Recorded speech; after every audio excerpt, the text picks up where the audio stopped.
48, 32, 16, 8 காலிறுதிக்குள்ள 8 அணிகள் நுழைஞ்சாச்சு. முதல் 8 அணிகள் இப்ப உலக கிண்ணத்துல முதல் 8 அணிகள் இவைகள் தான். எனக்கு ஒரு சந்தேகம் ஒன்று இருக்கு. அர்ஜென்டினா தான் திரும்பவும் உலக கிண்ணத்தை எடுக்குமா, இல்ல புதிய உலக கிண்ண சாம்பியன் ஒருத்தர் இந்த 8க்குள்ள இருந்து தெரிவாகுமா? நாங்கள் ஆரம்பத்திலிருந்து சொல்லிக் கொண்டிருக்கிற விஷயங்கள் அர்ஜென்டினா, பிரான்ஸ், இங்கிலாந்து இந்த 3க்கும் தான் இருக்குது.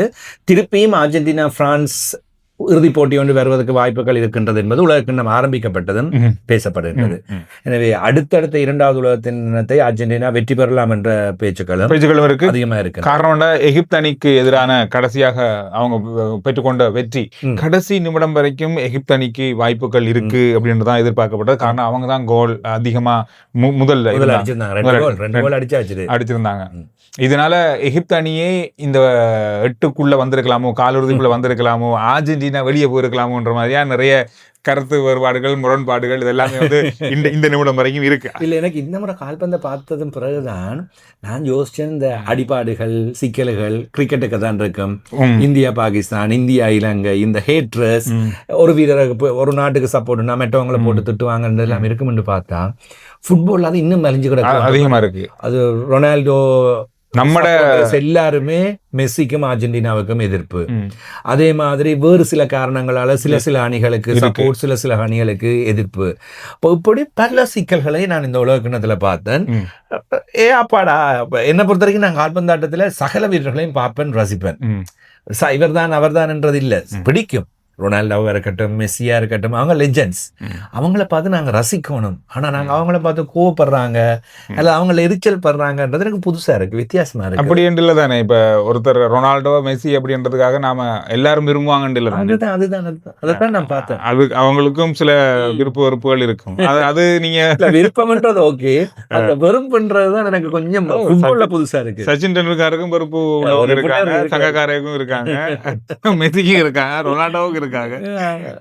இது சாதாரணதான். ஆனா நீங்க சோசியல் மீடியால பாத்தீங்கன்னா கொஞ்சம் அதிகமா இருக்கு. இதுல நான் நினைக்கிற அளவுல அர்ஜென்டினா மீண்டும் ஒரு முறை உலக கிண்ணத்தை எடுக்குமோ அப்படின்ற மாதிரி இந்த 8 அணிகளுக்குள்ள வந்ததுக்கு பிறகு பெருசா தெரியுது. ஏன்னா இப்ப இருக்கிற 8 அணிகளுக்குள்ளயும் கிண்ணங்களை அதிகமா எந்த நேரத்திலையும் போட்டிகளை மாற்றக்கூடிய ஒரு அணியா அர்ஜென்டினா இருக்கு. அந்த 11 நிமிஷத்துக்குள்ள 3 கோல், 4.5 நிமிஷத்துல 2 கோல் அடிச்சு ட்ரோ பண்ணி 11 நிமிஷத்துக்கு 3 கோல் அடிச்சு வின் பண்ணலாம், எங்களால முடியும் என்ற அந்த காட்டுங்கதும் அந்த ஃபார்வர்ட் ஆஃப் பவர் கடைசி வரையும் விட்டு கொடுக்காமல் போராடி அதுதான் இருக்குது.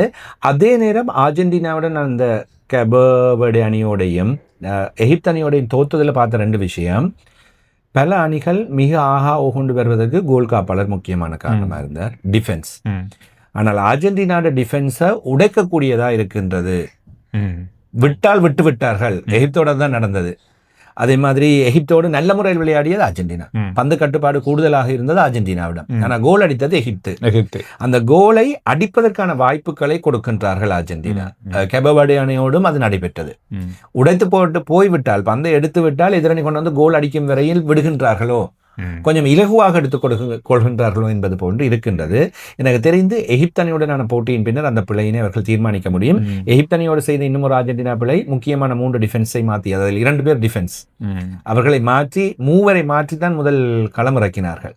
கடைசி நேரத்தில் அந்த வீரர்களை மலமரண்டு கோச் மாற்றி இவ்வளவு எடுத்ததுக்கு பிறகுதான் கோல் அடிச்சாங்க. கோல் அடிக்க விடவும் இல்லை. அந்த டீம் செட் ஆயிடுச்சு. அந்த சேஞ்சஸ் தேவையில்லாமல் செய்யப்பட்டு விட்டது. அடுத்தது இப்போ அர்ஜென்டினா சுவிட்சர்லாண்டோட தான் விளையாட போகுது. அர்ஜென்டினா சுவிட்சர்லாண்டு பார்க்க அர்ஜென்டினாக்கான வாய்ப்புகள் அரையிறுதிக்கு வர்றதுக்கு கூடுதலாக இருக்குது. இப்போ இன்று பிரான்ஸ், மொரோக்கோ 2ம் ரிப்பீட். அதாவது போன முறை அரையிறுதி போட்டி பிரான்ஸ் மொரோக்கோ அணிகள் அரையிறுதி போட்டியில சந்திச்சன. அரையிறுதி போட்டியில பிரான்ஸ் வெற்றி பெற்று ஃபைனலுக்கு வந்தது. இந்த முறை குவார்டர் ஃபைனல்ல ஒரு ரவுண்ட் முன்னுக்கே சந்திக்கிறாங்க. அதால அந்த ரிசல்ட்ஸ் ரிப்பீட் தான் வரப்போன்றது. பிரான்ஸ் வெற்றி பெறுவதற்கான வாய்ப்புகள் மிக அதிகமாக தென்படுகின்றன. மொரோக்கோ அணி சிறந்த அணி, கடந்த முறை 4 ஆதரத்தை பெற்றது. அதே பிரான்ஸோடு தோல்வியினை சந்தித்த அணி இம்முறை பிரான்ஸை வெற்றி பெறுமா என்ன பார்த்தீங்கன்னா, கடந்த வருஷம் பிரான்ஸ் அணியை வெற்றி பெறுவது கொஞ்சம் கடினமா இருக்கு. அதான் கடந்த வருஷத்திலும் பார்க்க பிரான்ஸ் இந்த வருஷம் இன்னும் ஸ்ட்ராங்கா இருக்கு, இன்னும் பலமா இருக்கு. அதனால மொரோக்கோ அணிக்கு கொஞ்சம் அர்ஜென்டினாவுடையும் பிரான்ஸ் பலமா தான் இருக்கின்றது. எனக்கு தெரிஞ்ச அர்ஜென்டினாவில் பார்க்க பிரான்ஸ் கடைசி நேரத்தில் செய்த மேஜிக் தான் அர்ஜென்டினா எகிப்தோட. மற்றபடி அதுல எகிப்துக்கும் அர்ஜென்டினாவுக்கும் பெரிய வித்தியாசமே இருக்கல. நிச்சயமா. அதனால பிரான்ஸை ஒப்பிட்டு பார்க்கும்போது அர்ஜென்டினாவா பிரான்ஸான்னு பார்த்தா பிரான்ஸ் தான் முன்னிலையில் இருக்குது. அதே மாதிரி இப்ப இன்று நள்ளிரவு தாண்டி 1:30 தான் பிரான்ஸ் அடுத்த போட்டி பெல்ஜியம் ஸ்பெயின் நாளைக்குண்டா நாளை இரவு 12:30 வைத்துக் கொள்வோமே, இரவு பொழுதில் நடைபெற போன்றது ஸ்பெயின் பெல்ஜியம். ஸ்பெயின் பெல்ஜியம் என்று எடுத்துக்கொண்டோம்னு சொன்னா ஸ்பெயின் ஆட்டோமேட்டிக்கா பலமா தான் தெரியுது. பெல்ஜியத்தை பற்றி பெரிய அளவில் நாங்கள் இல்லை, சில வேளைகளில் நடந்து விட எதுவும் நடக்கலாம். ஏன்னா இந்த 8 அணிகள் வந்து அவ்வளவு இலகுவா எந்த அணியும் எடுத்துக்கொள்ள முடியாது. ஒன்று எங்கேயாவது ஒரு பக்கத்துல சக்கு கொண்டு கோல் போயிட்டுதான் விஷயம் முடிஞ்சுது, சாப்டர் க்ளோஸ்ட்ன்ற மாதிரி. கடைசி நேரத்துல எதுவும் நடக்கலாம். எதுவும் ஃபுட்பால் தான் எப்படி வேணும்னாலும். அன்றைக்கு என்ன பொறுத்த வரைக்கும் அர்ஜென்டினா தோற்று விட்டதுன்னு உறுதியாகிவிட்டது. அதான் எல்லாருமே ஸ்டேட்டஸ் போட ஆரம்பிச்சிட்டாங்க. அர்ஜென்டினா சரி முடிஞ்சது, மெஸ்ஸியே அழுதுட்டு போற அளவுல வரப்போகுது, ரொனால்டோ அழுது அடுத்த நாளே மெஸ்ஸி அழுது. அதேதான் அப்படி ஒரு ஒண்ணு இருந்தது. போச்சு எங்களுக்குமே அப்படித்தான் இருந்துச்சு. விஷயம் மாறிச்சு. அதே மாதிரி எதுவும் மாறலாம். ஸ்பெயின் பெல்ஜியம் என்று ஒப்பிடும் போது ஸ்பெயின் பலமாக இருக்கின்றது. எனவே பிரான்ஸ் ஸ்பெயின் ஒரு அரையிறுதி போட்டியை நாங்கள் எதிர்பார்க்கின்றோம். இனி அங்கே நடக்கிற விஷயங்களை வந்து பெரிய அளவில் சொல்ல முடியாது. நோர்வே இங்கிலாந்து என்ன பொறுத்த வரைக்கும் இந்த குவார்டர் ஃபைனல்ஸுக்கு பட்டு மோசமான போட்டியாக இருக்க போறதுதான். ஒன்று நோர்வே வெளியே போகணும், இல்லாட்டி இங்கிலாந்து வெளியே அப்படியே ஒன்று வெளியால போகத்தான் போகுது. ஆனா யார் வெளியால போவாங்கன்னு சொல்றது சத்தியம் எனக்கு முடியல. நோர்வே வெளியே போவாங்க. இங்கிலாந்து பலமான அணி, நீண்ட நாட்களாக விளையாடி கொண்டிருக்காங்க. ஆனா இங்கிலாந்து வந்து ஃபுட்பால் வந்தா இந்த மாதிரி வேலையில செய்வாங்க. செமிஃபைனல்ஸ்ல வந்து தோத்துட்டு வெளியே போயிருவாங்க. இந்த முறை நீங்க வரலாறு மாற்றி வேணா பாருங்க, மாற்றாங்க. எனக்கு இந்த வரலாற்று நோர்வே மாற்ற விடுமா? அந்த ஹாலண்ட்ன்ற அந்த விஷயம் இருக்கிற வரையும் அந்த போன மேட்ச்ல விளையாடினாங்க தானே நோர்வே. அதை பார்த்ததும் எனக்கு ஏதோ இவங்க சோசியல் மீடியா முழுவதும் நிறைஞ்சிருந்த அந்த போட்டோ. நோர்வே கப்பை தூக்கிட்டு போனாலும் நான் ஆச்சரியப்பட மாட்டேன். சீரியஸாவே நோர்வேக்கு இந்த முறை கப் கிடைக்குமோன்ற மாதிரி அந்த போன மேட்சை பார்த்ததும் எனக்கு இருந்தது. பெரிய ஒரு இம்பேக்டை உருவாக்கியிருக்காங்க. மற்றது அர்ஜென்டினா சுவிட்சர்லாந்து. எனவே திருப்பி நோர்வே இங்கிலாந்து அர்ஜென்டினா இந்த மூன்றுக்குள்ளே வந்து சுத்தி கொண்டு நிக்க போறாங்க. அதுதான் அதுக்குலாம் நிக்க போகுது. எப்படி பார்த்தாலும் கிண்ணம் அந்த 3 அணிகளுக்கு இடையில ஏதாவது ஒரு அணியை தான் அது வரப்போகுது. ஸ்பெயின் ஒரு தடவை வெற்றி பெற்றிருக்கிறது, இங்கிலாந்து ஒரு தடவை, அர்ஜென்டினாவும் பிரான்ஸும் ஏற்கனவே வெற்றி பெற்றிருக்கின்றார்கள் பல தடவைகள். அர்ஜென்டினா 4, பிரான்ஸ் 3 இப்படி இருக்கின்றது. எனவே கிண்ணங்களை வென்ற அணிகள் தான் அடுத்த சுற்றுக்குள்ள வரப்போறாங்க. கிட்டத்தட்ட சுத்தி பார்த்தா ஃபுட்பாலில் அந்த மாற்றங்கள் அல்லது புதிய அணிகள் வந்து இன்னும் கிண்ணத்தை வெற்றி பெற்றதாக இல்லை. இப்போ ஸ்பெயின் 2010ஆம் ஆண்டு முதல் தடவையாக கிண்ணத்தை வெற்றி பெற்றாங்க. அதை தாண்டியும் தொடர்ந்தும் பிரேசில், அதுக்கு பிறகு பிரான்ஸ், அதுக்கு பிறகு ஜெர்மனி, அதுக்கு முதல்ல ஜெர்மனி பிரான்ஸ், அர்ஜென்டினா இப்படி பார்க்கின்ற வேளையில் திருப்பியும் ஏற்கனவே கிண்ணத்தை வெற்றி பெற்றவர்களுக்குள்ள தான் இருக்கின்றது. நோர்வே ஒரு வேளை இவர்கள் எல்லாருக்கும் அதிர்ச்சி கொடுத்து வந்து முதலாவதாக கிண்ணத்தை கைப்பற்ற போனார். அதாவது இந்த இப்ப இருக்கிற அணிகளுக்குள்ள ஒரு புது அணி கிண்ணத்தை வெல்றதா இருந்தா நோர்வே மட்டும்தான். இப்ப மொரோக்கோ, பெல்ஜியம், சுவிட்சர்லாந்து இந்த மூன்றும் என்னை பொறுத்தவரையும் வாய்ப்புகள் மிக மிக மிக குறைவு. இவ்வளவுதான் சம்பவம் வந்து நெருப்பு மாதிரி பத்தி எரியுது. இப்ப இந்த நெருப்புக்குள்ள யாருக்கு கொண்டு போறாங்க. ஃபுட்பால் இதுதான் அந்த இன்ட்ரெஸ்ட். கடைசி நேரம் வரை எப்படி வேணும்னாலும் போட்டி மாறும். இப்படி இல்லை அப்படி இல்லைன்னு நாங்க கதைச்சு கொண்டே இருக்கலாது. கிரிக்கெட் மாதிரி எல்லாம் இல்லை.